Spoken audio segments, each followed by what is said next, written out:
What is up, everybody? Welcome back to another episode of Coffee and Grit. And you know how I love the episodes where we catch up with people that have been on the show in the past. And so I've got one of my favorite people in the studio with me today. And it's been 2 freaking years. Literally, I love how coincidences happen. It's so funny. And it's just how it happens. Whenever I have people on, it just happens like this. And maybe it's like the universe that speaks like you need to reach out and connect and stuff. It's been a while, but every single time I reconnect with somebody, it's like all of a sudden it'll pop up like it's been 2 years. Like I just had Terry Bean on recently, and it was like it's been 2 years, or it's been a year, or it's been this how long, or whatever. And so it's so cool how that happens. So just yesterday, I'm looking at my calendar and I see I have Dr. Ronda Vaughn coming all the way from Clarkston into the studio over here at Loudmouth Studios in Brighton, and I'm like, in my Facebook memories, it popped up. The last event that we did together was 2 years ago, the Unplugged event with Brandon Still out at Narren Farms out in Ortonville. And I'm like, look at that. I love how that goes. So I'm super excited to catch up with Rhonda. I had a chance to meet Rhonda. It's been 3 years ago now at the first Unplugged event. And I remember specifically meeting Rhonda and like getting there and not really knowing anybody. I knew Brandon who had organized the event, and he had brought me out to speak at this thing. And I remember Rhonda came around the corner and was like, you know how I spot the difference makers is like, who's that? Who's that energy? I need to know more about Rhonda or I need to know more about her. And ended up having her on the show. And then here we are. And I'm excited to catch up because like I was just telling her, I see all the stuff of her living her best life out there. And so let's share it. Let's talk about it. So Rhonda, welcome to the studio. Hello, I'm excited to be back. Always fun to talk to you. I was just talking about that. It's super easy to sit down and talk with you. Ah, super exciting. Thank you. Yeah. Thank you. Yeah. And now I have my own spot. And I so noticed. I was a little confused when I pulled up, but I was like, and I was like, this is awesome. did you get the email ahead of time that was like you're gonna pull into a So I got it, but I probably didn't read it. But then I pulled in and I was like, I'm gonna go back to that email. go back to the email? So it was so funny because it was like my last studio I was renting was called Speakeasy, and I'm like, this is actually the true Speakeasy. You're gonna pull into a parking lot. It's gonna look like a collision shop. It is a collision shop. You're gonna walk in. Yeah, it's awesome though. I want to get a pop machine out here, and you got to enter a code in, and then the door opens. That'd be to me, that'd be super cool. Yeah, that'd be awesome. Yeah, but it So looks like you're doing all your own stuff too. Like it was like you've really like upped your game, it looks like. yeah, and just the real quick of the story, I had a guy that how I started monetizing my podcast was people were coming on and giving me their best stuff, right? And we're having these amazing, authentic conversations. And I would always be like, man, nobody's ever using the content. Like I do this because I cut clips and I put stuff out there and it brands me. And then I get, attention and build connections for my guests. Like I just had somebody reach out the other day and it was like, thank you so much for doing this. I met Christy who was on your show because she was on your show and she's amazing and she's saved my business. And so it's all cool, like that kind of stuff. But then like after that week is over and I'm putting clips out, nobody does anything with the content. You know, Wait, your guests don't share the clips? my guests will share the clips, yes, but then you have an hour to an hour 30 minutes of content in a podcast, and I don't podcast because I love podcasting. I didn't say like I'm going to be a podcaster, and like it took me a long time to kind of get over that like, oh, I have a podcast, kind of thing. Mhm. I did it because I wanted to create content in like short little clips, get stuff out there that I can share on social media. And like when we're out here, when we're talking, I can pull 30 to 90-second clips. Like I can take a cursor, put it down, and I can find a 30-second, 90-second clip that I could put out on social media that's going to get attention for both of us, just like that. And so what I started realizing, I was complaining to a coach one day. I'm like, I hate it because nobody ever does anything with the content. And he's like, why don't they? I'm like, because they don't know their own stories a lot of times. They don't know how to edit, or editing is so hard, or, there's a whole entire process. Like, all these things kind of come into factor. And he's like, so what's that tell you? It's like, that I'm missing a whole opportunity to help them and monetize the podcast. And so that's what I started doing. So the long story short of it is the guy that owns this shop and he owns another repair shop out in Farmington Hills came on my podcast and he just wanted to create clips. He wasn't in consulting. He was like, I was a mechanic I was a good mechanic. I started a business or I got into business. I fell on my face for 30 years, figured it out, like learned some lessons and have gotten pretty successful at this. And I just want to help other people, like share some wisdom out there and kind of like, create a legacy and like help these guys that just, they thought they'd be great business owners and they're shitty, and they're like, they're going out of business and they think they suck. And so he came on 3 podcasts with me and I started creating clips for him out of it. And the long story short of it, he started going viral. We had one clip that hit 1 million views. And so we created his own podcast called Repair Shop Reckoning. And he was at the same studio I was at. He ended up doing a podcast over there for a little bit. And I was creating clips out of it and it just went crazy. Today we have over 90,000 followers. We get millions of views every single month. He's got consulting clients all over the country That's amazing. For his for podcast? his podcast, Repair Shop Reckoning. And so in last May, we hit TikTok monetization. So TikTok was like partnered and started paying us to create content. And so he was like, hey, let's talk about how we're going to take this to the next level. And so I met him out here and he was like, hey, let me show you something. I just had a tenant move out of this space. And he's like, I want to show you something. He opens up this door and I see this brick wall. And he was like, what if we made our own content studio? It's like, I'm in. Like, let's do it. And so we talked about that on Friday. We had all the equipment ordered on Sunday. He had the floor redone by Monday. When you were already doing it. I was already doing it. I was already doing that. I was already doing that content space, but then to partner up and then, like I said, his stuff has went crazy. He's got these consulting clients all over the country, which has been awesome. And he's helping these repair shops like fix their shops up. And Well, yeah, like you said, people know how to do what they're supposed to do, but they don't actually know how to run the business. yeah, Right. 5,000%. So that makes total sense. Like, I think I don't remember where I was. They said like lawyers and doctors are like the worst if they go on their own. 1,000%. Super smart people, really good at what they do, but don't know how to run a business. Yeah. They don't teach you how to run a business in doctor school. There's so many things they teach you. You know, like from a standpoint, like you learn how to fix people but like you don't learn the back end and running the business. Same thing if you're a mechanic or you do anything and then all of a sudden I'm going to go you're a plumber or you're working for a plumber and you're like, I can make more. I see how much money he's making. I can go make all that money. And you don't think about the advertising, the marketing you got to do. You got to run the back end. You got to lead your people. You don't think about all that stuff. Yeah, I think it's crazy. That's exactly. I mean, that's why we start coaching people, right? That's Because they don't exactly know it. what they're doing. That's exactly it. Because like, can they make it if they don't get coaching? Yeah, absolutely. Like you can stumble around, but then you lose so much time and most likely you run out of resources before you ever find any success. And how many of them are really making it? Yeah. Yeah. So, I mean, I don't know. In each business, it's got to be different, right? But how many of them are actually making it in what they're wanting to do? And it's probably not because they're not good at what they do. They just don't know how to run a business. Absolutely. And then that's heartbreaking because then they're discouraged and they don't like what they're doing because nobody signed up. Like if I would have known all the paperwork that came with being a doctor, I was really upset about that. But you did not do this to do the paperwork, right? no, I was really upset about that. It just so happened that I liked the business part of it, thank God. But it took me 17 years in practice to figure out the business part and make it better. Exactly. Exactly. And I'm so excited to talk because I don't know how much we got into your coaching the last time. I said I was going to listen to the last episode beforehand, and I did not. So I didn't either.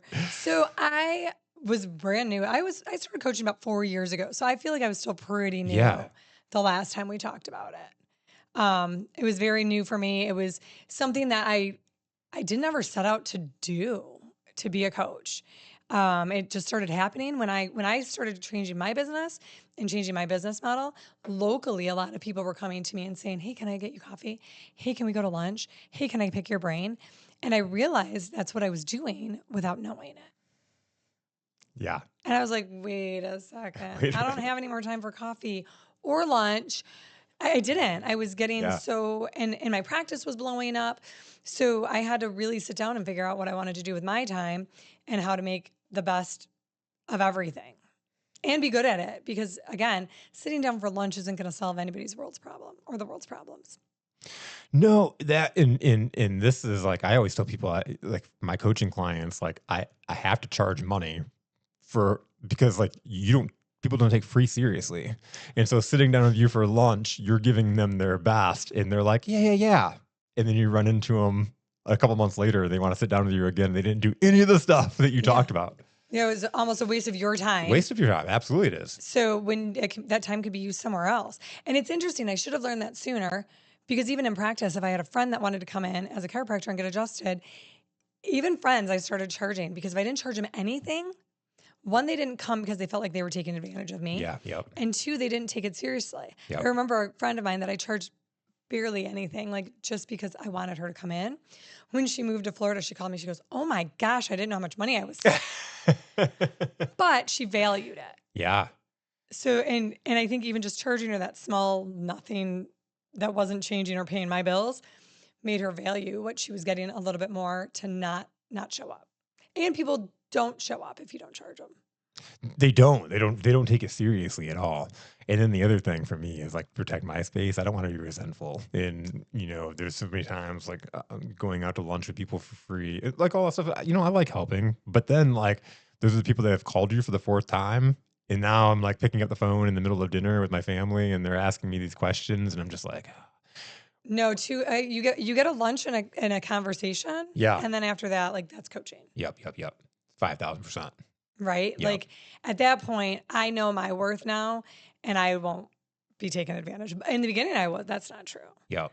But now at this point, I think at that point, like if you continuously call me and text me and are asking for little tidbits, like then we need to sit down and come up with an agreement that works for everybody. How did you start rolling that into your conversation?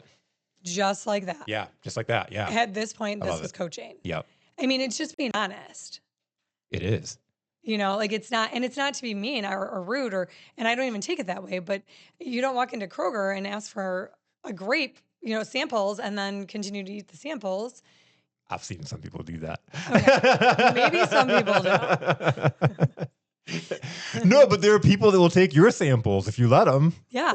That's your So, point. So, at some point there needs to be a conversation and it's just open and honesty. Like, hey, at this point, me giving you, and to be fair, me giving you tidbits here and there, you're still not going to get to where you want to be. And then you're going to blame me for yeah, not helping you correctly. But in reality, we need to set up a program or an actual sit down and let's have a conversation and knowing that we're getting through steps. 5,000%. Yeah. So, what's been going on? What's been, A lot has yeah, changed in 3 years. So I was with a coaching company that taught me how to do everything, and I always give them credit in all the things that I built. When I built Social Oak, when I helped other people build their version of Social Oak, and then now I'm with a new coaching company doing something new and learning more Instagram stuff and getting a little bit deeper dive and better at that. And everything always evolves, right? Like you said, you were in one studio, now you're in another studio. yeah. So things have evolved a little bit in my coaching, a little more structure, obviously, a little more knowing who I want to work with. Because back when you talked to me, I really don't think I did at that point. I always call it, the red velvet rope. And I'm not going to say I was coaching everybody and anybody. If I couldn't help you, I couldn't help you. But I have really figured out who I like to work with. So I've tailored that. Currently, my Instagram looks like I only coach med spa owners. And that's true, but not true. I just really like them. I do. I love working with women. I love working with the med spa owners, but I'm still on the back end coaching other people that aren't in med spas. But my Instagram says one thing, only because I'm trying to feed the algorithm. Oh, for sure. Yeah, you're trying to lock it down in your work with other people, but those are really your sweet spot. Yes. Yes. Well, my sweet spot, I would say, is service based entrepreneurs that are in business. They haven't just started because they probably can't afford me if they're just out the gate, but they are at that point where they're doing all the things, but they're missing something and they don't know what it is. Mm, Right. mm. So I think that's who I really am starting to like working with, not to the point of scaling, but to getting over that next hump, that consistent 15K, 20K, whatever it may be for them of where they need to be per month. At what point did you start to realize, oh, these are my people? When I knew who I didn't like working with. Mm, And I would say when I knew who I didn't like working with, and also when I started to see who I was really just aligning with and vibing with and really good success. yep. I think that would be the other thing. And making sure that I enjoy what I'm doing. If I got on a call that I was dreading, there were people that I would say, okay, this isn't going to be a good fit. Because at that point, like if I was dreading getting on a call, I don't want to get on a call that I don't want to be on. Absolutely. I'm sure you have those people that like, and I'm not going to say that I would give them faulty information or deliberately not be there for them, but you're just not going to do your best work. And that reflects on me if I'm not doing my best work. 5,000%. They're yeah, you're not bringing your best energy with them. Yeah. So that's exactly what it is. So I'm not going to, if I'm getting on a call going, I gotta get on this call. And I've had those clients before, and you have to cut them. Yeah. And it's only fair to them and you, right? And then you're opening up space for the people that should be there. Absolutely. And I love how it's the honest conversation because, even at what point do you tell them, hey, this is now a coaching conversation? It's that very point because there's so many people like, oh, they come to me and it's like, I want to tell people this or that. It's like, so tell them, like, have that conversation. Sometimes it's just as easy as like having that conversation. Yeah, but nobody likes confrontation and it feels confrontational. Yeah, yeah, yeah. Yeah, So, but at the end of the day, you're doing them a disservice and yourself a disservice absolutely. by not having those hard conversations. Did you struggle with the confrontation or? In the beginning, I'm sure I did. I Uh-huh. don't remember that. I mean, I remember the breakups with clients. Yeah.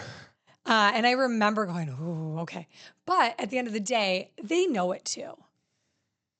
5,000%. So, Yeah. and they don't want to break up with you. Yeah. So why don't I just make it easier for all of us? From a sense before I started my business and being in a leadership position in a company, I've had to terminate so many people over the years, and I've gotten so many messages from people over the years that have thanked me. And it may not be like that next day or next week, but it's like 2 years down the road, I get a message from somebody that's like, "Thank you so much for doing that thing that I wouldn't do." Was even even in my practice, having employees, I'll literally I know when they want to leave and they're not showing up as their best selves. So I have them come in and like, let's have a conversation. Like, I don't want you to be here if you're not happy. Yeah. And if it's something that like I can say yes to, and maybe even as a leader and as the owner, maybe there is something I'm not seeing. So maybe there's something I do need to change. I'm not saying I can just roll over and make all the accommodations to you because I am doing pretty well in my business, but I'm not arrogant enough to know that I know everything. So this is a great segue into like, how do you balance everything? Because I get told like, "Hey, Jason, you're everywhere," and then I see you, and you're literally everywhere. And I have multiple social media pages, but you have like multiple social media pages, and like, how do you bring everything together and then separate everything? Because you have three businesses that are probably similar but different. Yeah, I feel like they all meld together, Yeah. right? So I have Social Oak, which is I call it my girl gang, and that's the event that I hold every month with a bunch of women, but that feeds into my practice and my coaching because being med spas, it's a lot of women, mostly women. My practice as a doctor, I think I said this the last time I was on here. I market to women because women make the healthcare decisions. So I would joke like, I don't need you to like me as a chiropractor. I need your wife to like me because she's probably going to tell you where to go and if not even make the appointment for you. So that kind of melds into both. I started Social Oak for my practice. And then with my coaching, I have that social media, like you said, I think I have 7 Instagrams right now. Some of them I'm not very active. But I don't do anything I don't want to do. Yeah. My kids are older. I'm at a point in my life, like we talked about earlier, my son's going to be a senior in high school. My daughter's a junior in college and lives in Chicago. And I don't say, I'm really good at my no. I don't say yes to things I don't want to do anymore. So I don't feel like it's work. What did they say? It's not work if you're enjoying doing it. Yeah. And I truly believe that. I don't do things I don't want to do anymore. And if I don't want to do them, I will say no. Or I will try something and exit a lot faster than I used to. No, and I know you keep saying anymore and used to. Were you somebody that said yes a lot? Oh, I was a yes girl. Yeah. Yeah. Yeah. I don't know if that's my 40s. I don't know if that's my business. I don't know if I don't know what got me there. I don't know if it's because I don't have the time. You run out of that commodity. You run out of that time. Yeah. So I don't say yes to things anymore that I don't find value in or think I could find value in. And I'm willing to be open to it. I think everybody deserves, like we talked about, going to a lunch with somebody, meeting somebody, having a conversation with somebody, having a phone call with somebody. I have no issues giving up 20, 30 minutes of my life because I think even if I don't find value out of it, if I can give value, that's just who I am. And I asked that question because driven people we have a hard time saying no because we just show up and perform, you know. And I think it gets I see this happen a lot where we just get stuck in saying yes in so many things, and then we feel guilty, and we've built this house of like we're trying to spread ourselves so thin. Do you have a hard time saying no? I used to. Okay. I used to. Now, but it comes down to the commodity of time, and it's like you have to make those decisions. But I've had so many clients that it's so hard for them to break free and say no because they're worried of disappointing. Yes. No, that's true. I would say that for sure. I thought you were trying to say you had a hard time saying no. I was like, I can't find that to be true. I have. Hey, I started my business, and all of a sudden I was on a board. Right? Have you ever had that happen where all of a sudden you're just on a board and they tell you there's like it's not going to take too much time, like like.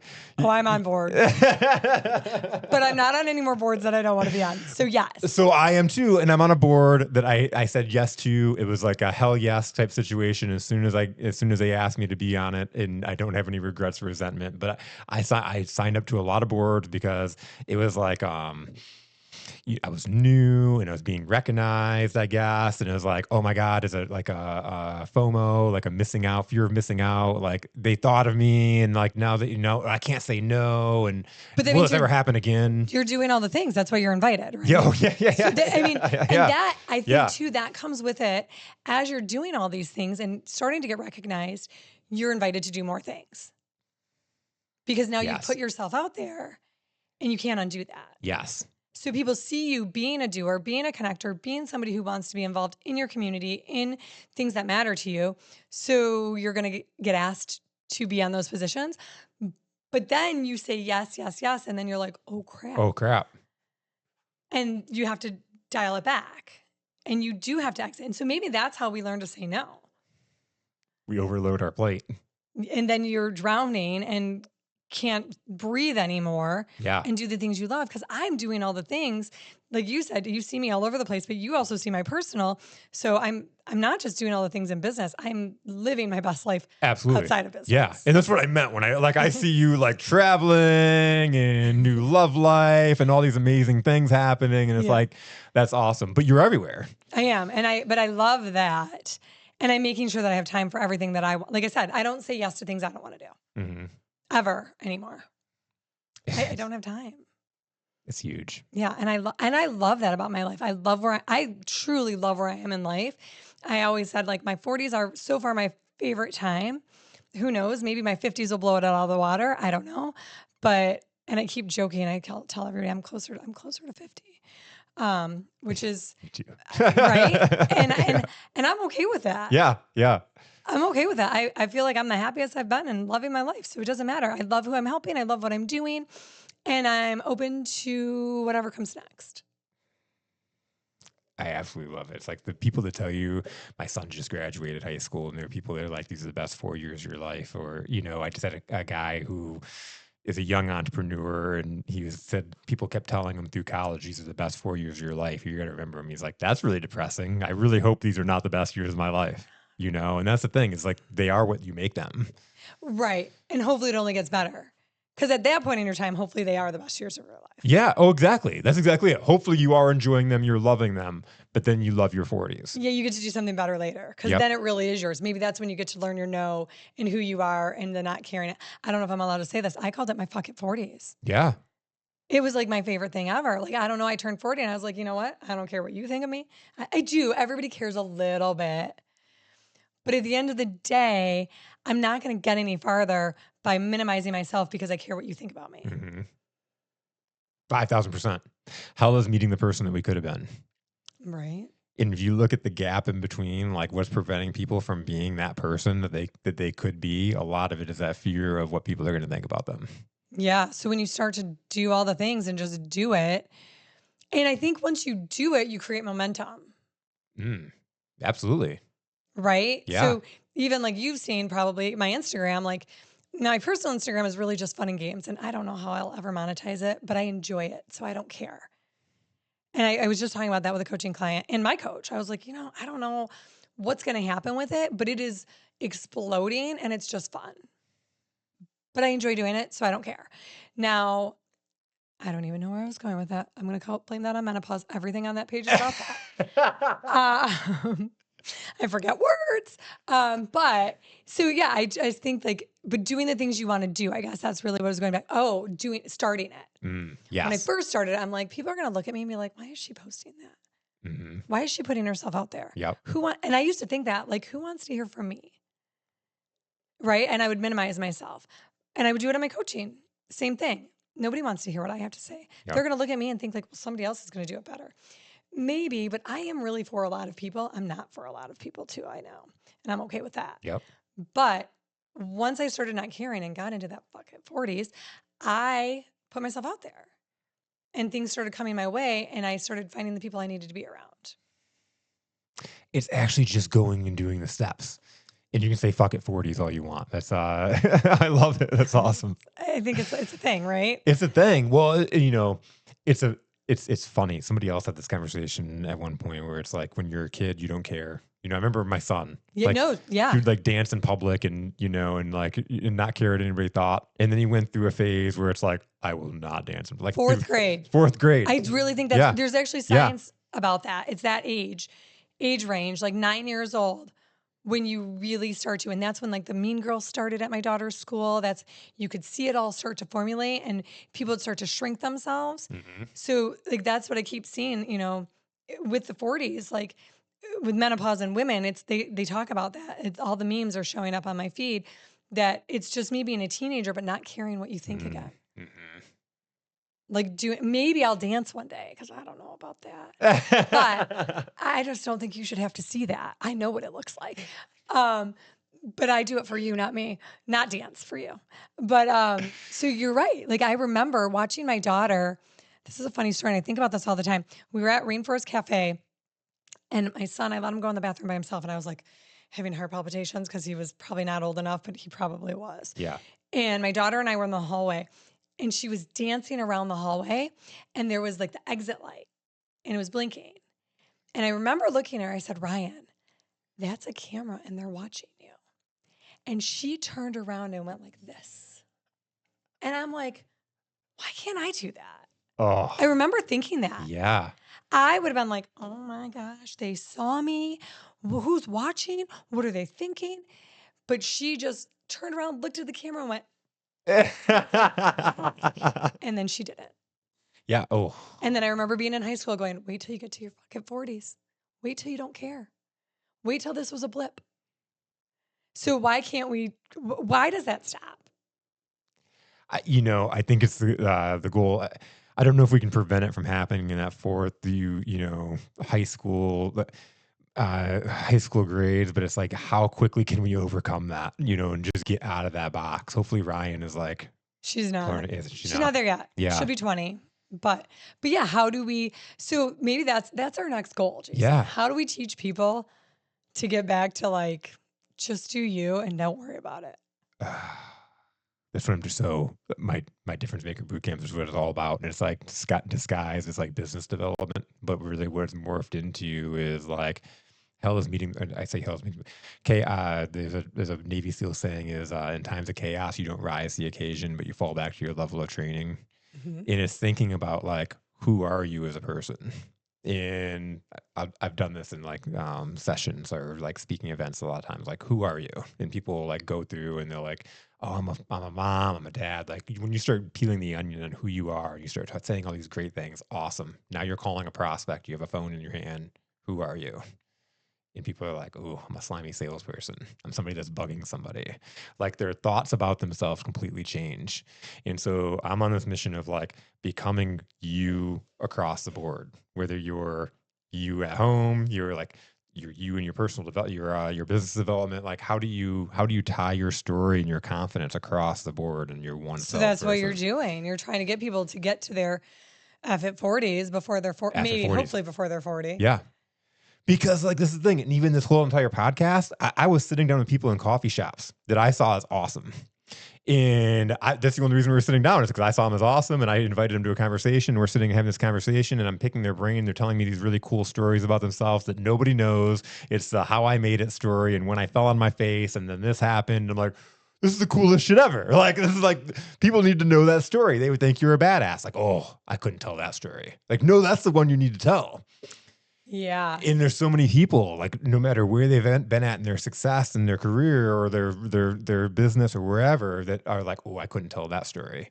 Like, no, those stories that are like the closest to our heart, they're like we think there's the most shame, are the ones that when we tell them, people are like, you're a badass. Well, it makes you human It makes you human, and relatable. relatable. Right. So I remember when I was on here 2 years ago, I didn't talk about my divorce. Yeah. Right. Yes. So, like, I was like, we can't talk about that. I was probably more trying to be respectful of my ex husband because it's still raw and not good for him. But same thing. Like, I'm like, no. But then as I started to share who I was, people ask, why did I start Social Oak? So many reasons. Yes, it helped my business, but I was leaving my husband and nobody knew it. Mm. So, like, my biggest growth happened in one of the hardest parts of my life, right? Because I had to. And it's funny because I don't have a huge sob story. Like, my life has always been pretty amazing. I mean, I I love it. don't say that in a like, look at me, Yeah. but I also realize I'm a forever optimist. Yep. So anything that was bad, I took as a lesson, not a failure. And And that you sounds creating your life. right because, like, I was like, okay, that didn't work. We pivot and we do this. So it probably was a huge failure. There were probably lots of things that 100%, I know there were lots of things I did wrong, but I don't look back and say, oh, well, that screwed up. I just look at it like that was a learning point to get to where I am now. But I am maybe an optimist to a fault. But is it to a fault when you can sit and look at your life and be like, I've always had a great life. I've always loved my life. Because how many people can say that? Well, if you ask my pessimist mom, it is. I grew up with my mom. My dad is a super optimist, and they're happily married and like a They couple even that I each other out. aspire to be like. Yes. But my mom, I love it. Every pessimist will say, I'm not a pessimist, I'm a realist. I'm like, that's what every pessimist says. I'm a realist. I get that bad things happen as an optimist. I just choose to look at the good. Yeah. But so I don't know, like, yeah, those failures and those learning points, like, it is funny. I always like, I've been thinking about this a lot lately and probably behind the scenes that nobody's ever known about how you're saying, like, people need their like fall flat on their face and their bad story to get where they're at. I'm like, ugh, do I still need to fall on my face? Like, what do I need to I screw love up on? that. I'm not kidding. I thought about this. Like, maybe if I fall on my face, I can be even bigger and better. Like, I don't want to fall on my face, but maybe I need to. Like, maybe I don't. Like, I just was, listening to a podcast about that. And like, she's like, every successful person I know has their like, they're way low. And I'm like, okay, I definitely had what I thought was my way low, but it's not really that bad. Like, But then going back to your divorce, what did that spur you to do? well, that was my way low. Yeah. Right? Yep. Like being in an unhappy marriage and being with, I mean, my ex-husband, I didn't talk about this very often, and he talks about it now. My ex-husband's an alcoholic. He's not abusive. He's not ugly. I always say that because he is a good man to his core, Mhm.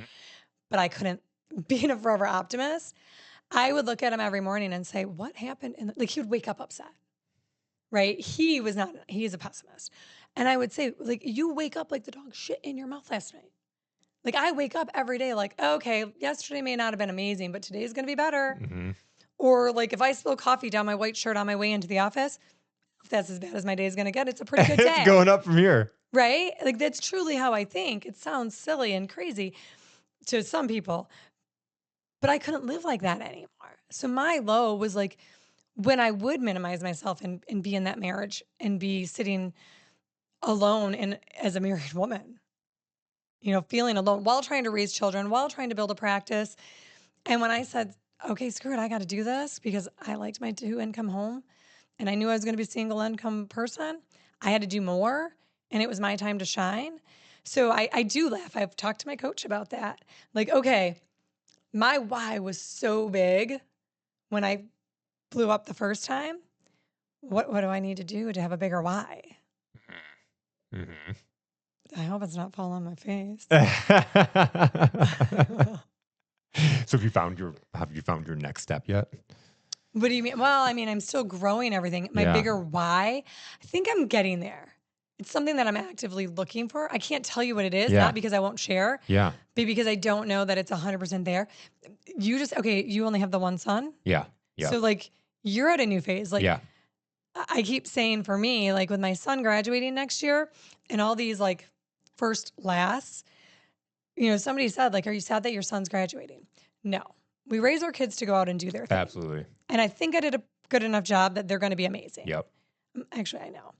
But I'm worried about what's my next step. Hmm. So is that my why? Like figuring out who I get to be as an empty nester? I don't know. Cause like right now, our biggest why was, I mean, lots of whys, but wasn't your biggest why your kids for a long Yo, for time? sure. Yeah, absolutely. So now what? Yeah. No, and I'm lucky, and I say lucky. It's like it's the mixed bag of emotions of only having one because it's like everything is like on that one. But like when I say lucky is that he's been, you raise them to go out and be their own person, and he's been a pretty independent person for like the last couple years, and he works and he has a girlfriend and he has his car and he does all of his things, and so me and Gracie have been pretty much empty nesters throughout this process. And and he's home and he goes to school and I wake him up in the morning and all that kind of stuff. And so that some things are changing. There's the emotions of like going through and like there's an end of an era, but like it's like I don't sit at this point and be like, oh my God, what am I going to do? Like I'm not going to be able to replace these things. So I don't think, oh my God, what am I going to do and replace them? I'm thinking like, I can do, everybody says I'm so busy and I'm doing all the things. I Yeah, can do more. you can do more. Yeah, I don't have, like, I had my last travel soccer game on Sunday, yeah, right? And when he came off the field, did I get a little teary eyed? 100%. But that just opened up more space and time yeah, for me to do more of me. Does that include more travel? Probably. Because now I'm not traveling for his soccer, I get to yeah, travel for me. But what more do I get to do for me with him? And my kid's the same way. Like you said, that was probably the last week of school. I was having a really hard time because he's so like me. My daughter's not as much like me. She's a little more introverted and she was home more than he was. He's constantly on the go. mhm. So this year has been a little bit of an adapting for me because I was used to her being home more. But He's gone. he has his own LLC, he has his own business. Oh, that's awesome. He asked me and sat down with my financial planner and started his IRA at 16 years old. Like, so I'm not worried about him, but it's more time on my end to do more of me. Yep. But what do I fill that time with? More of what I'm doing? Do I look at something else? I don't know. Do I have to fall on my face? I'm not going to fall on my face. Not gonna. You don't fall on the face. You don't have to do that. You don't have to have the cool story. I know. I want a cool story. You have a cool story. You don't have to fall on your face. That's the coolest story I've heard on here. Like, that's awesome. I don't want to fall on my face, but I want a cooler story. I mean, I don't know. My life is, like I said, it's been good. So Yeah. we'll see. Well, I still think it's a pretty cool story because I remember you didn't talk about it on the podcast, but you talked about like, you just mentioned like, you enjoyed the benefits of the two house income and like, you had a successful business, chiropractic, like, but then how do you get bigger? How do you make more? I can't imagine that you had a ton of just free time sitting around. Right. Well, no, because my kids were younger. And I think too, I think the story that I think I would tell people is I was 17 years into a practice. It was a good practice.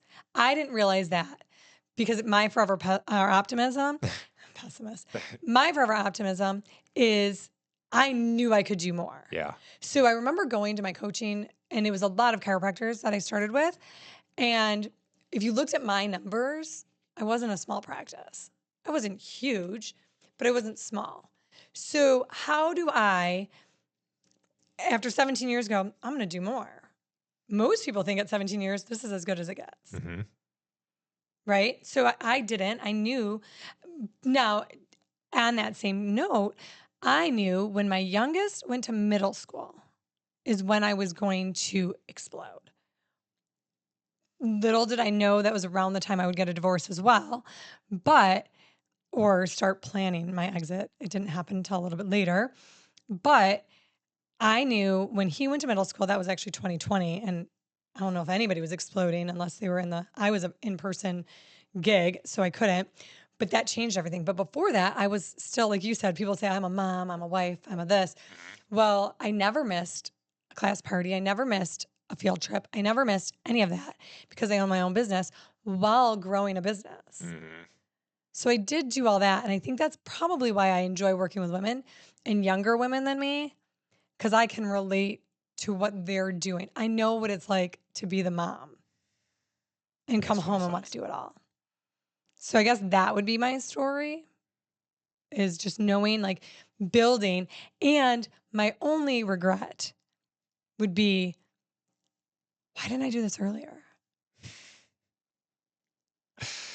But like you, it's all that timing because like, would you have been ready to do it earlier? Not with my confidence. But maybe had I started getting a coach earlier. True. I think Yeah. had I gotten a coach earlier, my confidence would have been there earlier. Yeah. Because I'm the same person I was when I started, At what point did you get a coach and what got you to do that? when I was getting a divorce, Mm. when I knew I had to double, when I realized doing the same thing wasn't going to grow me. Mhm. So I was comfortable, I was good, but I wanted more. And doing the same thing, we both know doing the same thing over and over isn't going to make any changes. Yep.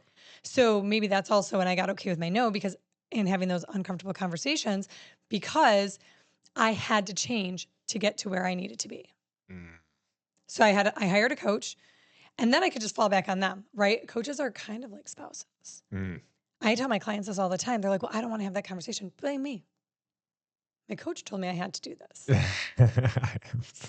have to blame it on the coach. I love it. Do you don't tell your clients that? You will use that going forward. I know. Yeah. Blame me. Yep. Right? So it's like kind of like the spouse. If you don't want to do something, my wife said I couldn't go. My husband said I can't go. But really, you never even told them. You told them after that you left them as the excuse, because that happens. So same thing as a coach. Yep. So, and I'm accountable to somebody.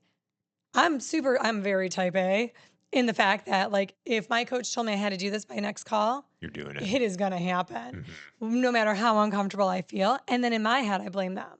I have to do it. They made you do it. They made me do it. So if I look Yeah. stupid, it's their fault. Yeah.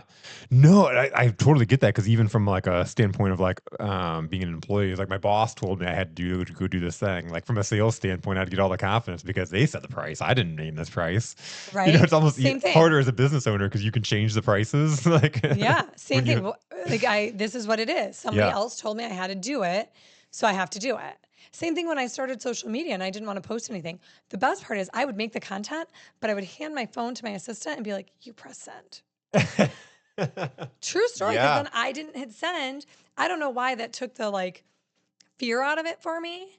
But if she hit send, I didn't do it. But we both. I mean, it's my face on there. Everybody knows it's you. My words. How did that make sense in my brain? I don't know, but just disassociating myself from it. But I think that's why I hired the coach. Back to your main point. Thank God Hiring for the coach, fucking 40s. Right? It's only getting better. What are the 50s going to be called? I don't know. Exactly. It's only going to get better. It's only getting better. I remember when my grandma was your typical, like, stay at home, like dinner on the table at 5, barefoot and pregnant. That was the generation. And I remember her when she was 75. It took her till 75 to be not like, care not care. and Wow. say what she wanted to say. And I remember that. And I remember her telling me, and it was when she was dying and she had cancer. And I remember her saying, it got to the point of me knowing I'm going to go to not care what anybody thought. Mm. So how sad is that? Like, I don't want to be that. Nope. And she would say, the things that would come out of her mouth. Like, so, okay, we think about it, right? The little old people that say whatever they want. And we're like, you're not supposed to say that. Because they do. Am I wrong? No, but it's the best because everybody's thinking it. Yeah. Or like little kids. Like, who's going to be the most honest with you? The drunks and the toddlers. 5,000%. Or the dying old grandma. Because apparently that's when my grandma got to it. When she's like, I'd walk out and she'd be like, that outfit isn't going to happen. Thanks, grandma. And she'd never be like that before. Oh, she would tell me I look great. For some grandma, you're an asshole. Yeah. Like, why wouldn't you tell me that before? Yeah. Why'd you let me leave the house looking like that? So, how do we get people, like you said, like that's what your boot camp's about, right? Yeah, Getting yeah. people to be okay with who they are and say who they want to be. And like, that's what coaching's about. I think that's got to be what life is about. We just got to get people there quicker.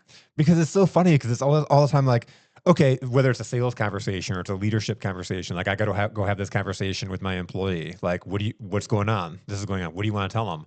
I want to tell them that I see so much potential in them and they're like, they could be amazing. And I just don't understand why they show up late and like, blah, blah, blah. So have you talked to them about that? Like have that conversation, say that. So, okay, it's interesting. And I'm on the one thing I never did was start a podcast. Lucky for me, somebody else did and asked me to be their co-host. That's awesome. We were talking about this yesterday, and all of our conversations come back to communication. Mm-hmm. Yep. And having a conversation and knowing that it's not just about the way you feel, but being open to listening. So even with an employee, like I think the best leaders are going to listen to their employees, right? And that doesn't mean you have to say yes to what they say, but you're going to listen and have a conversation. And I think this was our conversation yesterday because ours is geared towards women and menopause and all the fun things. But listening, and women pride themselves on being amazing communicators. But how many times do we want you to guess what we're thinking? It's so true. It's so true. It's so true. I'm fine. Right? We all know I'm fine is code for you better find out what is going on in my head right now. Diagnose the problem. But we're terrible. True. Yeah. Yeah. So I think that's in my coaching, in my business, and having mentoring people and working with people, it's probably the biggest thing that I'm coming to find out with. And my boyfriend will tell you, and it's so funny because we have these conversations all the time. He's like, but you're different. Because I don't make him guess. It's huge. But in the beginning, young dating Rhonda, or even right out of my marriage, and when I started to date, would, out of fear of rejection, out of fear of confrontation. But then I got to the point of realizing, like, if they're going to reject me and we're not supposed to be together, maybe I'm just getting to the no faster. It's huge. Right? In sales, same thing. 5,000%. You want to get to the no fast. Yep. The no or the yes. Yep. Well, and so you look at a lot of times like, why aren't you having that conversation with the employee? Because they might tell you that they don't want to work here. Right. And they might tell you that they quit. And that's going to hurt. Can you afford to have to find somebody else to replace them today? And so I'm just going to avoid having that conversation altogether. And then 5 months goes down the road and you've avoided that conversation every day and you're gritting your teeth and you blow up on them because same thing in your marriage, same thing with your employees. Same thing in your marriage. Yep. Yeah. So exactly. Not having those conversations, like just getting to the point of, I think that's literally my biggest thing right now in my world that I'm thinking about and learning and remembering and trying to be better about is like, having those conversations in any part of your life, those hard conversations, and they don't have to be hard. Like you don't have to go into it thinking it's going to be combative, whether it's the employee or your coaching client that you don't want to work with anymore. It's just a conversation. Mm-hmm. What if the conversation doesn't end in anything bad, but it's a misunderstanding because you didn't have the conversation and everybody ends up happier? Oh my God. And this has taken us a long time to figure out. Me and my wife, like, we'll be saying the same thing a lot of times. We communicate completely different. I'm telling it in a story and I'm saying something and she's lost me in the story and she's saying it more directly, but the way she's saying it, I don't like the way she said it. And so like, I'm not thinking that we're saying the same. And then we're going around and around and like we spent 5 minutes, 10 minutes on it. And it's like, oh, we're saying the same thing. Okay. So what I love about that is she was direct and you're the storyteller. Because I would say that the women are normally the indirect. So kudos to her for being the direct one. I shouldn't generalize. But I do think it's funny and because my boyfriend says it all the time. Women are always like, we're the better communicator. But they're leaving crumbs for you to guess. Yeah. And I know it as I know I did it. Yeah. Right? I know that I did it and I see my friends do it. And the biggest thing women do, I think, and maybe this is men too, I can't speak for men clearly, but we start to make up our own story in our head of what the other person is thinking. 5,000%. Absolutely. Yeah. Men do it too, right? Yeah. Oh, absolutely. Okay. Figured we all do. Yeah. But men are from Mars, women are from Venus, but not in this case. We're all in the same tune there. But we make up our own story without asking and going back to that conversation and figuring out what the other one is thinking. Mm-hmm. So then you're mad at them for something you don't even know that you made up in your own head. 5,000%. And this goes, and I keep going back to the employee because like these are human relationships, and I Oh, love tying in when you're talking about the husband, the wife, the spouse, the girlfriend, the boy, whatever. You have these personal relationships, the friend, the mom, the dad, your personal relationships, but then you have your employees or you have your customers. And these are all just human communication, and it's so all. there's no difference between them. Oh, and in my head, I keep saying him because I have these conversations often with him, Yeah, but 100% with employees. It's, so I have, what is she, a millennial, a very, almost closer to Gen Z, probably millennial that yeah, works for me. yep. And when I send her a text message, like, you're not allowed to say K. I didn't know that. Okay is not, that's like the new, like our generation, I'm fine from the wife saying okay is bad. Oh, okay. Yeah, you're not allowed to say okay. So I'll say KK. Or for instance, she sends me a text because she overslept and she's worked for me for 5 years and she's allowed to, we all make mistakes. And Yeah. I wasn't mad. I actually picked up my phone because she sent me a text saying I overslept. I'm going to be 5 minutes later, 10 minutes later, whatever. I picked up my phone and instead of text messaging, because let's be honest, text messaging really messes up communication. 5,000%. Yeah. Yep. I picked up my phone. I sent an audio text. I said, listen, I just sent you 3 typed out text messages, but I know every single one of them is going to make you think I'm mad at you. I'm not. Get here as safely as you can. I'll see you when you're here. Love it. Yeah. Because I could have, she's already stressed that she's running late. Yep. She's already freaking out that I'm mad at her. I could have ruined her day even more. Yep. Then she's going to come into my office and probably be in a terrible mood because she's afraid of me. She's mad she slept in. She's beating herself up. But I mitigated the whole thing by sending an audio message going, hey, everything I typed led to you thinking I was mad at you, and I'm not. I'll see you when you get here. The text, like, and you think about the levels of communication, like we're in front of each other. I don't do this podcast over virtual anymore. I've had people that have flown from another state, or they've like said, hey, I'm out in California, can I be on the podcast? Like, yeah, if you fly to Michigan and come on the podcast, like I want this because like it's a whole level of just different level of communication that we're having with you. But then even if we're doing Zoom, I see your face, I can see your facial expressions, I can hear your tone, all that stuff that helps me interpret what you're saying. 100%. Like I just had a call with somebody that they introduced me to a guy in Texas, and I apparently I don't have a filter. Maybe that's where my communication is going so well. But I sent him a text and I said, hey, our call is in 30 minutes. I'm fine. Like I didn't prepare you for this, but do you mind doing a Zoom or a FaceTime? Because I prefer human connection. Yeah. So this was, I didn't even know why the person wanted us to meet. Honestly, I still don't know. We have another call. But so TBD on that one. But What was their name? Do you know? no, I met him. His Okay. name's Okay. Matt. Okay. Great, nice guy, but I'm still confused about what he does. And I don't know why the person who thought we should meet, but I'm still open to it. We're gonna actually have another phone call. Awesome. Awesome. But right before, and I should have led with that, like, hey, I don't like doing calls. Yeah. And I can concentrate, but I do have the attention span of a toddler. So if I'm on the call with you and my kid walks in and all of a sudden squirrel in my head, so if I'm looking at you, that's going to be a better conversation for all of us Absolutely. and a deeper connection, probably. Absolutely. It's a deeper connection. I have to walk around the block. Like if I'm talking on the phone, I've got to like go walk somewhere because if I'm sitting stationary, like ADD, I'm like doing something else on the phone. Like if I'm 100%. walking, I'm fine. Yeah, because you can't do 10 things, but you're concentrating on what you're listening to. Yeah. I used to think I was a bad listener, but I don't think I'm a bad listener. I think that I just need to be focused and looking, and I like people in that connection. Yeah. So I guess maybe that's what I'll have to do is walk, but we live in Michigan. What are we going to do in the winter? Walk in circles around our living room? And I have had the police called on me, just so you know. So Really?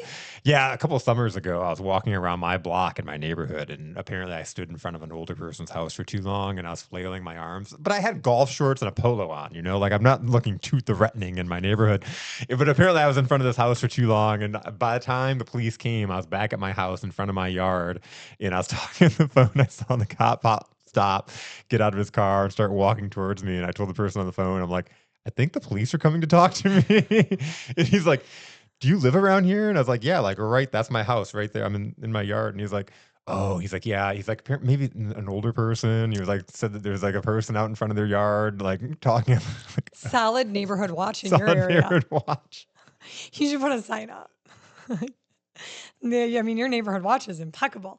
But yeah, no, I think that's genius. So maybe that's what I need to do when if I have to have a phone call, I'm going to start to walk. To start to walk, yeah. Winter sucks and stuff like that, but summertime, it's amazing, actually. Maybe in the winter, I'll just start going up and down my stairs, get a little workout in too. That's actually They're a like, really why are good you idea. breathing so heavy? I'm just out of shape, I'm just- but I'm focused on what you're saying. But yeah, to your point, and I love how you said that conversation of like different age brackets and when you were texting them and what different things mean, and you have no idea that saying okay is a bad thing. I had a guy on my team that I had to literally send smiley faces and stuff like emojis to let him know that things are Soften the good. blow. Soften the blow. Like, do I ever just start yelling at you in person? Like, what? Why do you think So I'm yelling at you in text? that is right. That's a solid, and that's what I looked at Brooklyn. I'm like, I'm not like. Have you ever been in fear of your job? Like, now there was one time she had like back to communication. She had a little dip in what was going on in her life, and I pulled her in. And I was like, "Do you not want to be here anymore?" Yeah, I wasn't yelling at her, yeah. and she looked at me like, "What do you mean?" And I said, "Well, you're just not who you used to be.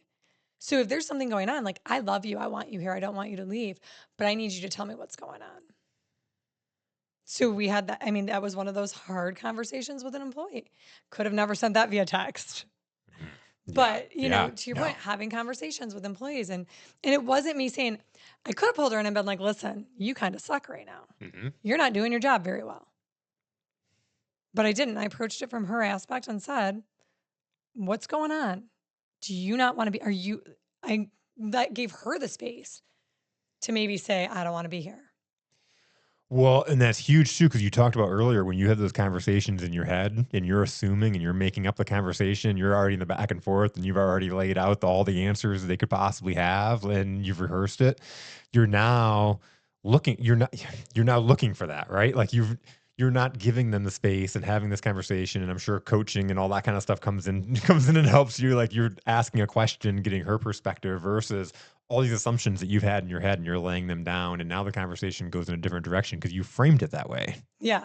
Well, giving them the space to communicate again, and back to communication, letting them have employees, letting them have the space. And I've asked her, like, at what point have you ever felt like you can't come talk to me? Yeah. And I said, after that conversation, we cleared the air. Everything was amazing. She went back to the amazing worker she was. Nothing was going on at work. But I think letting her know that I was open to listening, clearing the space. And I said, you know what? We're going to do this again in a month. Mhm. We're going to check in, see where you're at, see what's going on, because I was getting to the point where maybe I didn't tell her that part where I was like, you got to go. Like you are not who you are. Yeah. You're not who I want at my front desk anymore. You're not who I want running.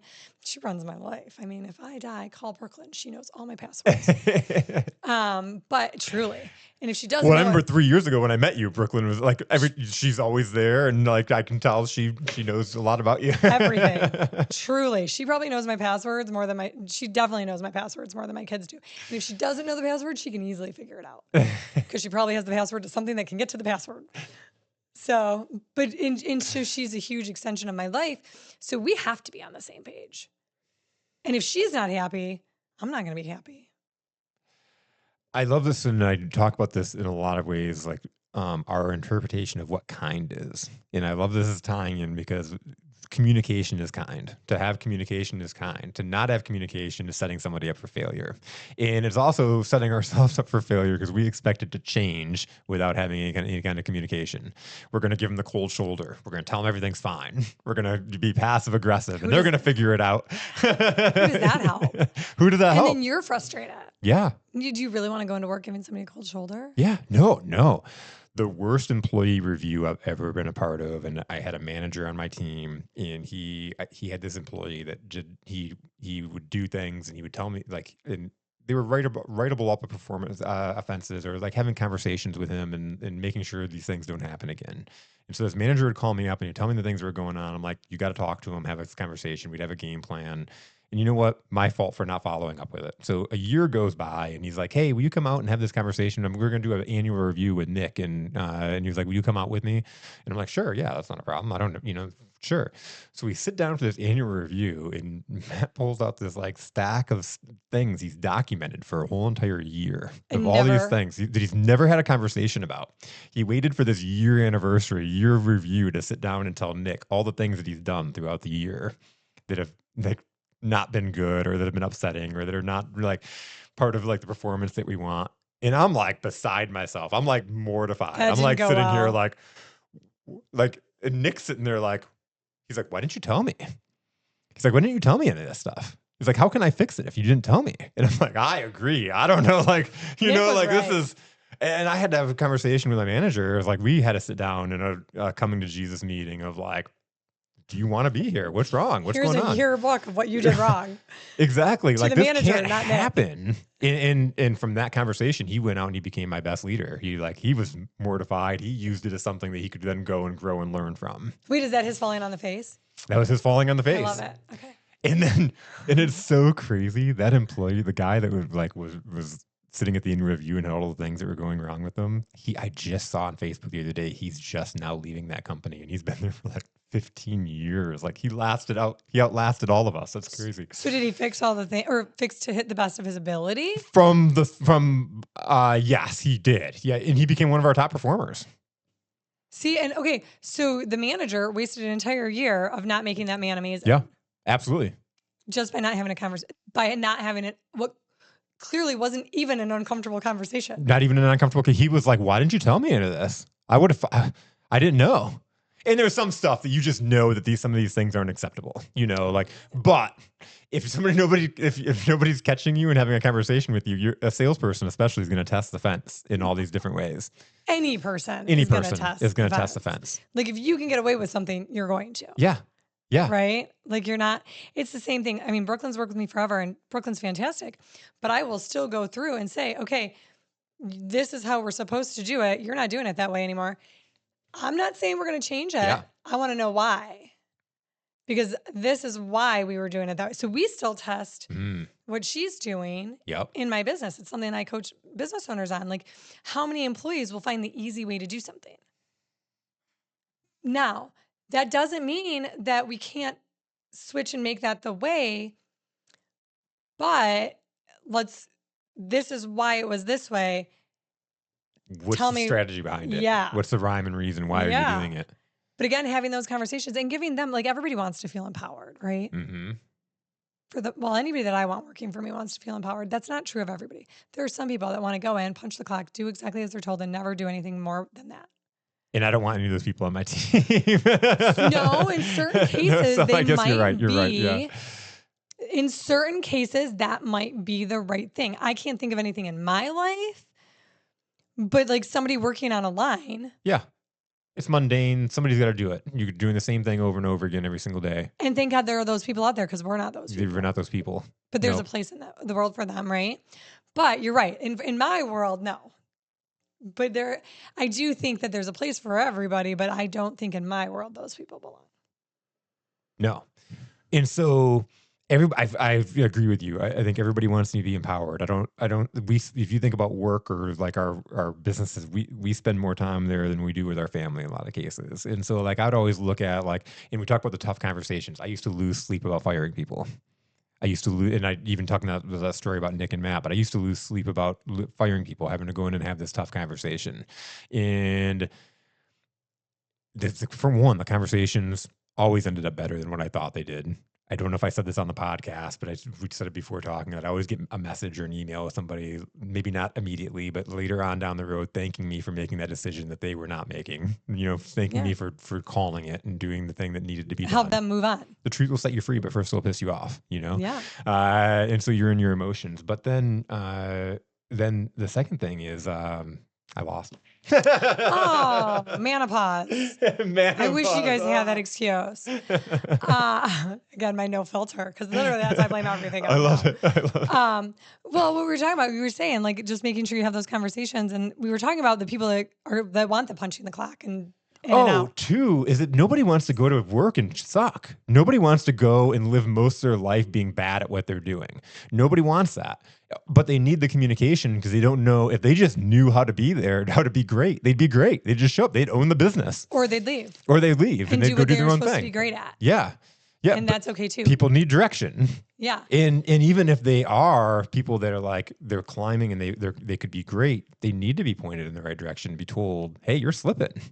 Yeah. Because it can be easy to be slipping. And sometimes it can't, maybe it's not always an easy conversation because nobody wants to hear that they're not doing great. Absolutely. But the way you present it is huge too, right? Yep. And I think that's part of coaching too, helping the people how to have those conversations and reframing the story they've put in their head Yes. on how it is. Just even in sales calls. I was just talking to one of my clients today about, she's just going into coaching and she's going to be amazing. I wouldn't help her do this if I didn't think she was going to be phenomenal at it. And we were talking about the sales strategy and then the sales call, and she looked at me, she goes, okay, but the sales call, I said, well, we haven't gotten there yet. I said, because we're going to map that out so you're comfortable and know what you're doing, and then you're going to be fine. And when I reframed how she looks at it, I was like, here's the deal. People are going to say no, and that's okay. And then they're going to keep following you and they may come back or they may not.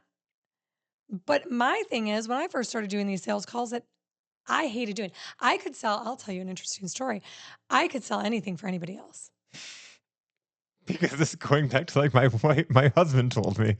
What Like my can husband sell told it- me? Yeah. No, like it's you get permission from somebody else, right? Like you can sell somebody Well, it else's thing. wasn't it wasn't for me. Okay. It was for somebody else. It didn't feel arrogant or it didn't Yeah. feel self-fulfilling. Yeah. So this is true story. At 15 years old, I was a lot of people on here might not remember the Limited.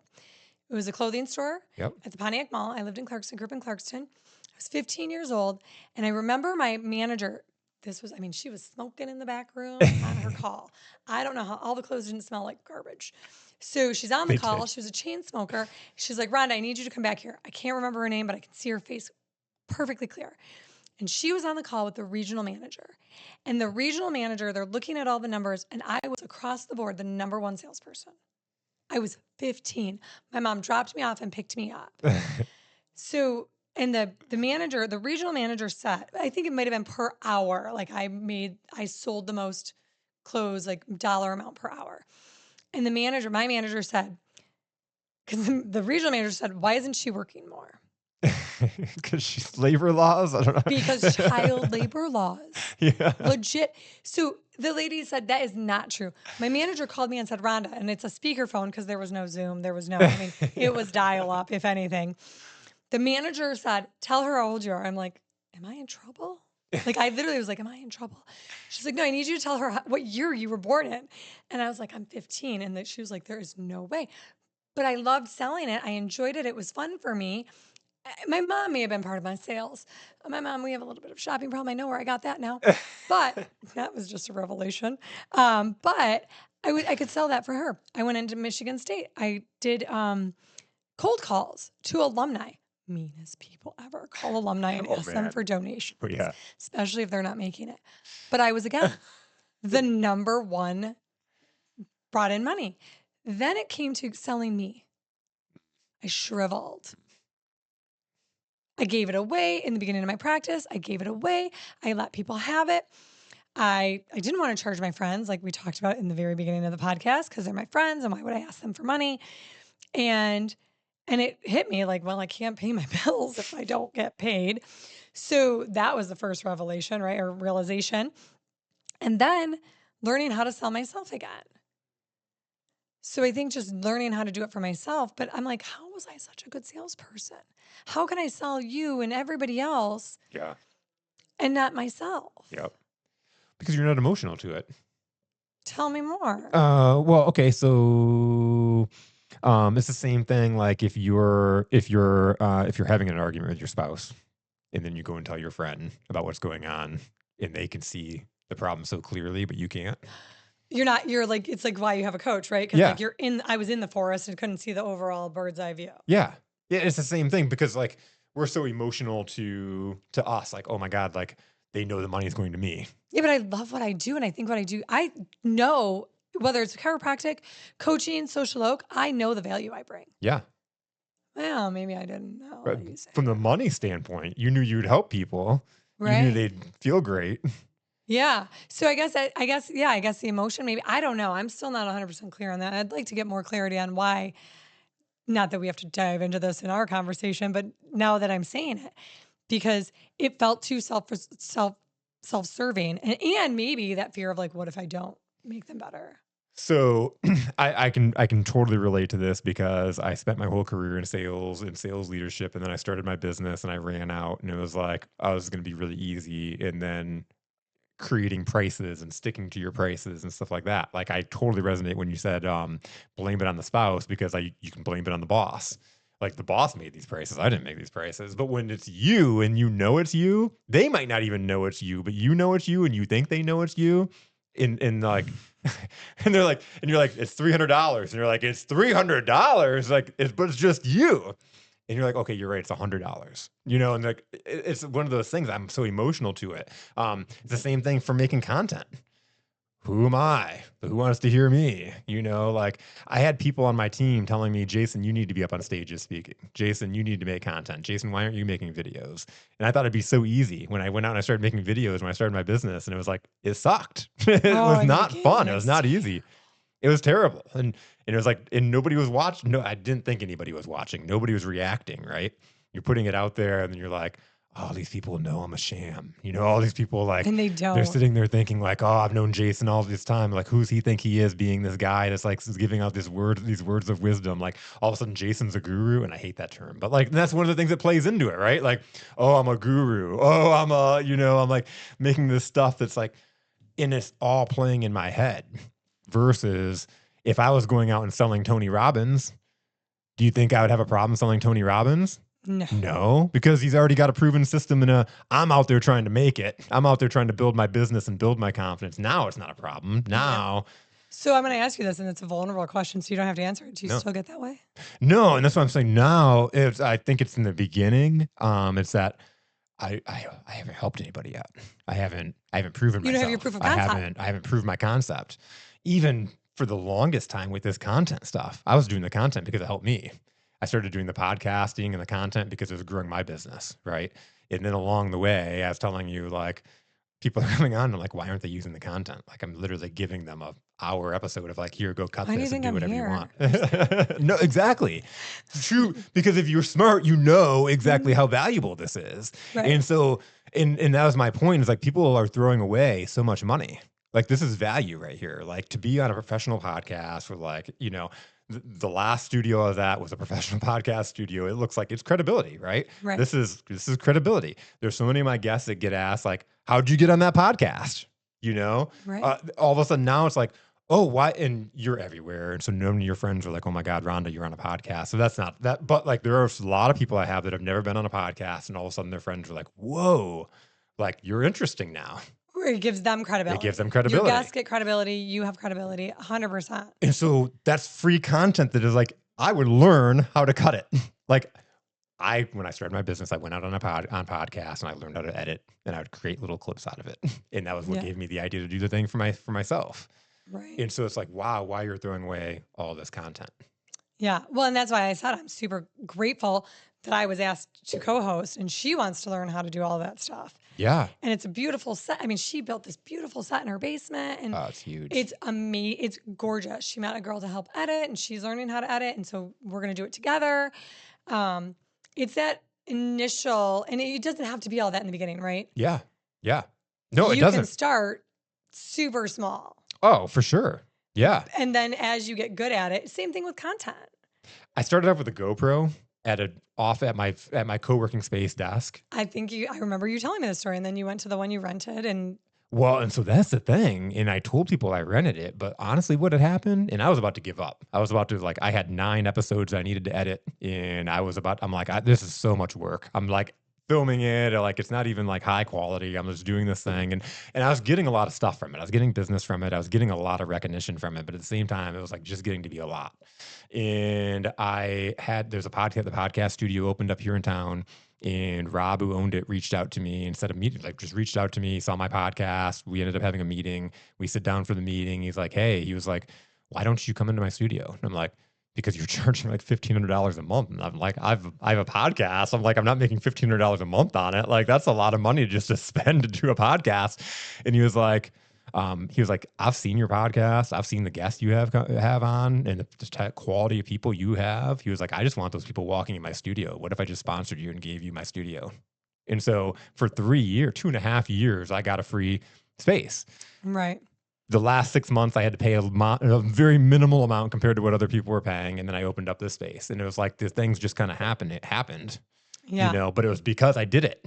Going back to what you So- talked about at the beginning, I just took action and started doing. And then the momentum builds. And then the momentum builds. Right. It's the hardest thing to do is start. Yeah. I didn't know anything about any of this stuff. Yes. Even to the point I was doing podcasting for 4 years and I didn't know anything about this stuff. Right. Yeah. Like hooking all this stuff together and making it work. And making it work. Like, 'cause I don't know if they see all that stuff, but like, even I'm like, I think I could do it one day, but I don't know that I want to. I'm going to. I'm doing it in the process. Yeah. But, and again, like at this point, I don't even know what I think I know where my podcast it's her podcast that I'm a permanent co-host.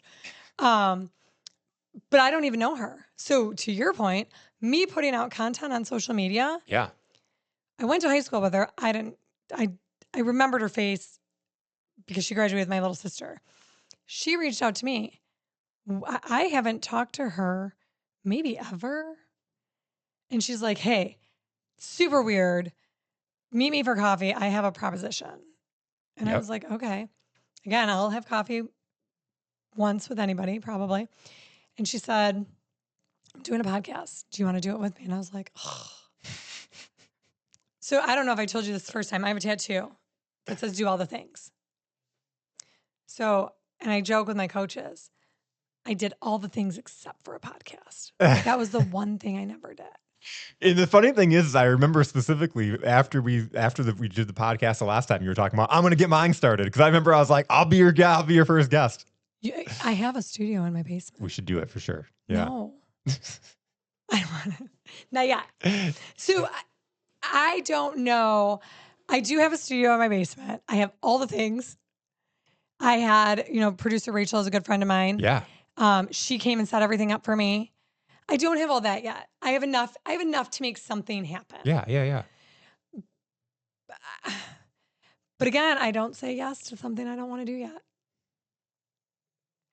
I totally get it. But you talk about that power of the content and what kind of doors and opportunities it opens up. And I started thinking about like Kevin here and like just even the consulting things. I started off with one guy that reached out and said, do you do consulting? And the next thing you knew, we were driving down to Arkansas and like, and this guy, oh my God, like what, like just alone, he had $100,000. The government IRS took $100,000 out of his bank account because he had $100,000 credit tax bill.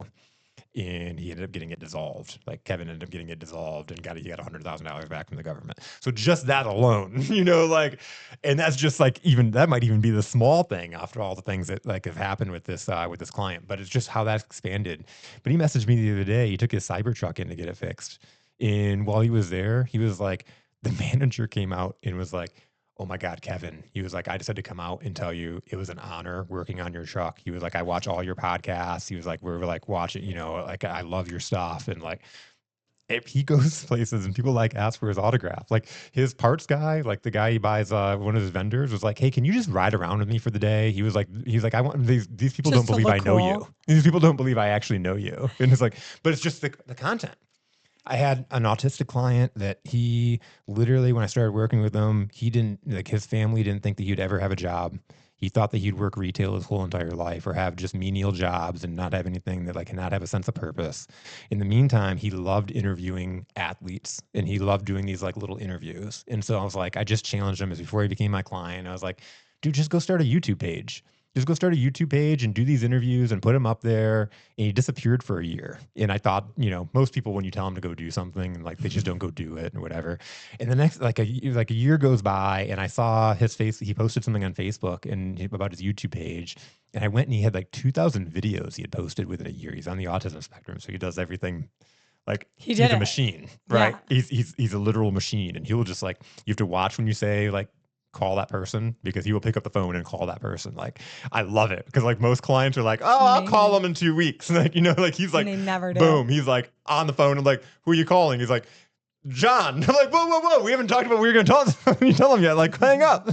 You better have a plan if he's gonna pick up. So he did this stuff. He got monetized on YouTube. So YouTube was paying him. But the really cool thing that happened is this is driver development, NASCAR driver development program out of North Carolina that saw the content that he was creating. And they reached out to him and said, we need someone to create content for us. And he found a full-time job doing the thing that he absolutely loves doing, working for this organization out of North Carolina, helping develop NASCAR drivers.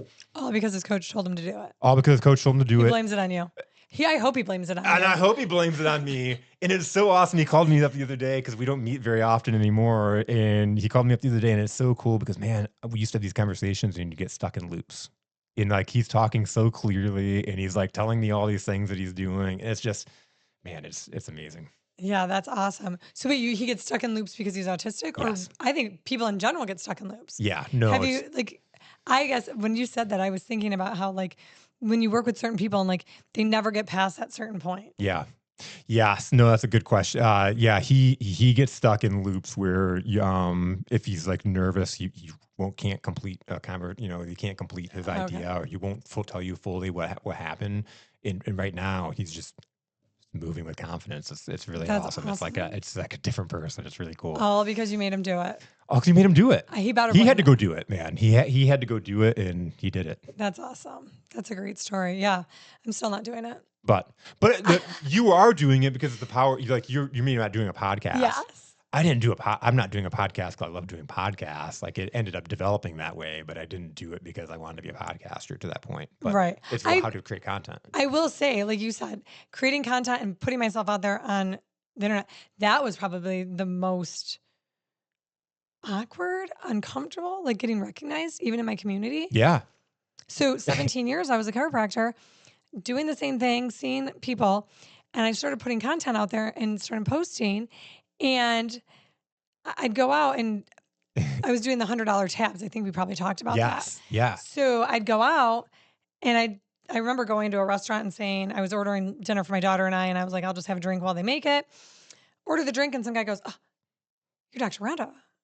I'm going to buy your drink. You buy everybody's stuff. Every week you do a $100 tab. I'm like, and I was embarrassed because it was the first time I got recognized out in public and in my community. So it is interesting. My goal for 2026 is to expand my reach. Within my community, I am a well-known person. Yep. Right? Yep.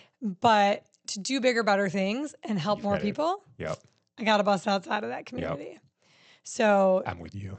Yeah. Yeah, like in your community, like you can't walk down the street. It's the same thing. Same thing. Yeah. My poor kids hate it.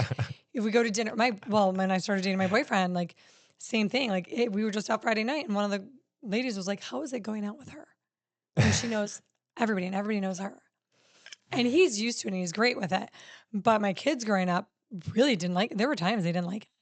I bet. Yeah. You My know? kid was the same thing. Now he loves it, but Yeah, same. And, it's funny. Wait, if your son's leaving town, my daughter lives in Chicago. She's at Loyola. And she did call me and she said, I never realized the advantage I had with all of your connections. ooh. I want to be like, yeah, bitch. I think we talked about something like that. Oh my God, I'm going to pull this clip up because we talked about this very thing, how your daughter's embarrassed about how like when you're around all these people and like I said you're setting the example, and I was like she's going to appreciate it someday, and you're like I need hope. that clip. You said I hope. I need that clip because she's truly like she's a neurology major in Chicago, and actually what's crazy is I actually had a job lined up for her. They ended up not hiring her as a nanny. Because she didn't have a car. I'm like, you're in Chicago. I'm not paying for you to have a car. It's insane there. She has my credit card on her Uber account, So, but a friend of mine connected her with a PA to go shadow. So even some of the things she's already doing in Chicago, but she realizes the network that I've created at home has totally paid off in her life. And she finally said it to me. She's almost, she's only 19. She'll be 20 in the fall. She said, Mom, it's hard. But what I hope is as she becomes an adult, she saw what I did and learns how to do it on her own. Because my dad is probably my biggest influence on that. He loves people like I do and knows everybody and wants to connect with everybody. Sneeze. No, I'm not. So, but yeah, she has realized now my son is way more like me. And the probably learning to, I think it'll rub off on him sooner on connections. Does he like sell shoes? No, he What was sells it? clothes. Clothes. Okay. So crazy. He started when he was 15. He would convince his friends to drive him to the Salvation Army and all these thrift stores. And he started buying clothes and then he sells them online. Well, me being his mom, I was like, listen, we need inventory. We need to know profit loss. I'm like, you have to know your numbers. Yeah. Because if this is a business or a hobby. Yep. So as he started making more money, and again, he was 15, all of a sudden I'm getting 1099s. Fine. But because it's all under me, Yeah. right? He goes and sells it on an app. Now he still goes to those places, knows exactly what he's looking for, knows exactly who his ideal client is, knows what they're looking for. We worked on all that. Like, I'm like, why don't you sell this? He's like, that's not what my people want. Now he's buying, I forget what he called it, pallets in bulk from other sellers. Like, and he's watching other people do it on TikTok and on Instagram and on YouTube and all these channels. And now these big people know who he is. He now goes down to the Joe. Is it the Joe still? Is it? The Little Caesars Arena. Yeah. Because the Joe's gone? Yes. Okay. So he goes down to these big, like, where they're doing these sales swaps and clothing swaps. And the big guys know who he is from him That's so cool. following them or like finding. And so now that he can drive, he's doing it. There's times he's coming home from soccer practice and I was like, dude, get home. Dinner's on the table. And I see he's at Salvation Army. But he has a whole room, a whole setup, a printer, everything. And he's making all this money. And I was like, but again, I need to know what you've spent to know that you're making money. Yeah. Yeah. Again, hobby You're or teaching him the back business. end. Yeah. Yeah. Because I get that it's fun. And that's fine if it's just fun for you right now. But also, what are you putting into savings? What are we putting here? Now we started an IRA.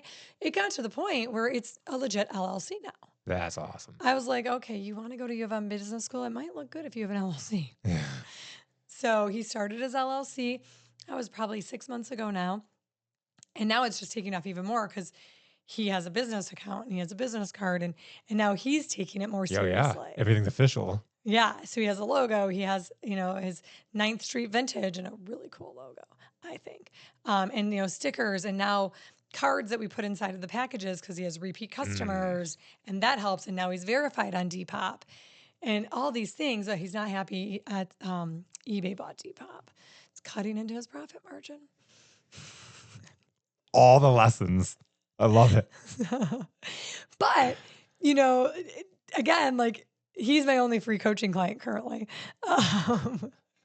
But I figure one day he's going to take care of me too. The best is one day when you give him a bill and like, now it's time to start charging for the. Yes. Well, because does he take it seriously? I think he takes it seriously because he does see it. He sees what's happening and what's coming back to him and the money he's making. And I remember you walked up to me at 16 when he got a license. He said, Mom, should I go get a job? I was like, no, remember we were clocking your hours and what you were making. And why don't you talk to your friends that have those jobs? Yeah. Find out what they're making. Ask them if it's okay, right? You don't ask somebody how much they're making, but these are his best friends. Yeah. I was like, ask Brenham what he's making bussing tables at Rudy's and has no say in his weekends. I'm like, you know what? Yes. Go get a job. Find out why you don't want to work for somebody else. Or learn what it's like to give up time for money. Did he? No. No. Found out how much they were making. And then he found out how much he was making. And he did not go get a job. And he gets to do it on his time. Yeah. That's amazing. So will he ever work for somebody? I don't know. Probably not. So he's doing work study this summer or this school year, his senior year. And on top of it, he has a 4.3 grade point. Wow. He was third in his class. I don't know if it's true now. The last time we checked, he was third in his class of 600 people. And what's really funny is his friends came home. He's like, Mom, they think I'm dumb. I was like, well, your common sense isn't always there. Can't have everything. So he's like, my friends thought I was dumb until they put it out on soccer. Because the kids that were going to school and he has the highest grade point. And they all thought he was dumb and he's third in his class. Yeah, he's got a 4.3 with all AP classes. He already has college credit because of the AP test he's taken. Wow. So I said to him, like going back to us, and I'm extremely fortunate, never had to push my kids to work hard. I think they just see, I'm hoping it's from what they've seen. Yeah. But he works hard.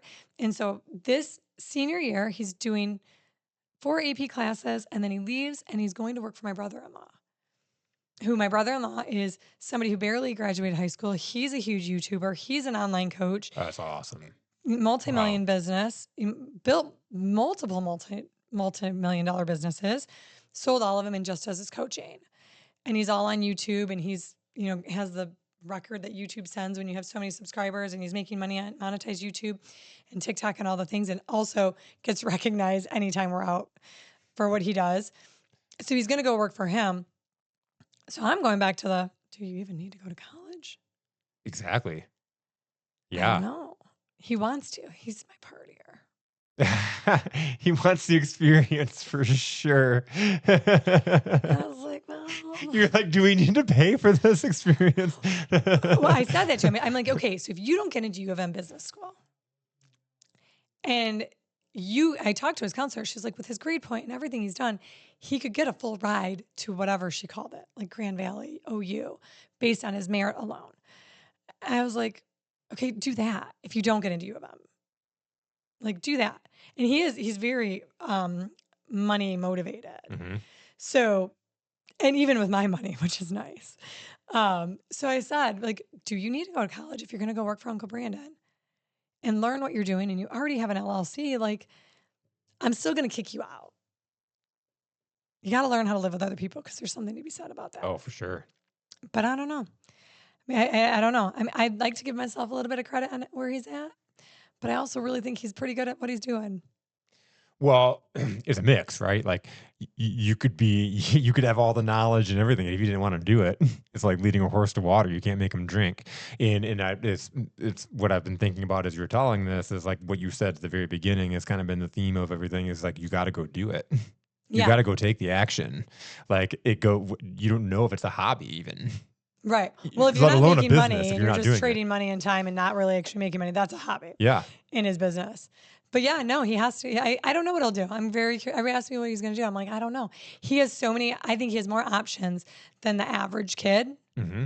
just because of what he's already doing. Now, my daughter, again, she's just as smart. She's actually going to school to be a pediatric neurologist. So I'm not minimizing what she's doing, but she has to go to school forever. Yeah, absolutely. Yep. And then she's going to work for somebody. Yep. Maybe not long term, but as a neurologist, that's where she's headed. Yeah. And she has a 4.0 at Loyola, and she's great. Now, my son's only reason for his grade point is to beat his sister. That's what he'll tell you. I don't know where their competitive nature came in. I have no idea. As I point to myself, but highly competitive, but I'm not mad at that. No, that's the best.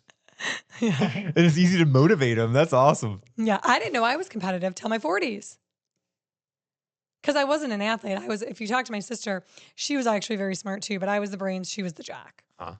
So I didn't know I was competitive because I didn't play sports. Academically, I was competitive. But then when I started getting back into the gym and going to CrossFit, I realized I was competitive. I didn't have to beat everybody, but I had to beat myself. I always had to do better. Key. That's so key. That's, just a little nuance there in itself is it's not worrying about beating everybody else per se. It's getting better yourself. Yeah, that's why I think I loved CrossFit.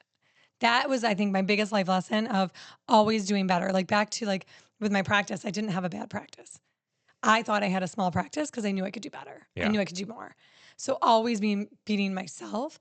I don't have to beat everybody else. Now, don't get me wrong. If there's some 70-year-old lifting more weight than me, I am going to get a bigger dumbbell.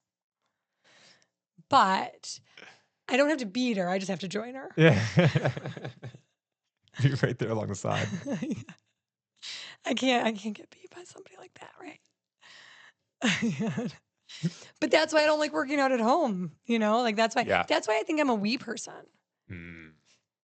Right? Yep. Always I don't like to do anything. I mean, I can do things alone, but I don't want to work alone. I'd rather work with somebody to always get better. I love that you tied that back in because that was definitely, part of our topic in our last conversation. Yeah, me person versus we person. Yep. And it takes the world. We need both to go around, but I am definitely a we person. I want to see everybody succeed. And if I have to beat them to get there, no, I'm kidding. If I have to beat them in order for us to be better, it's gonna happen. Yes. That's gonna be my tagline somewhere.